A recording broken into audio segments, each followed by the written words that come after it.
O dabar, apsiverkę iš džiaugsmo, į studiją kviečiame Seimo narį Artūrą Zuoką.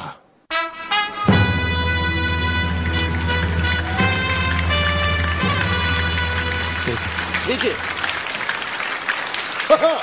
O dar, kraujuodamas iš džiaugsmo į studiją noriu pakviesti Vilniaus merą Artūrą Zuoką.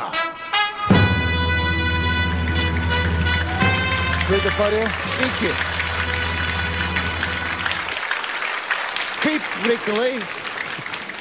Būna ir geriau.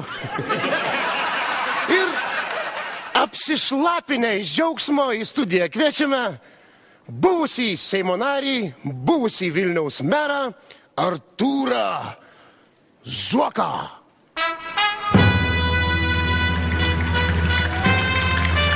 Sveikas, Marijonai. Labas, Artūrai, kaip gyveni?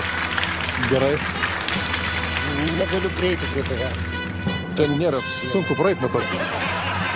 Aš galėčiau susipažinti, kad labą vakarą, labai Labą malonu, Artūrai, Seimo narys, taip, tai kažkaip tų kanceliarinių išlaidų aš girdėjau, turit daug, tai gal galėtumėt ar kokį servizą man, kokį parūpint. Servizus jau kažkas išpirko už tokius.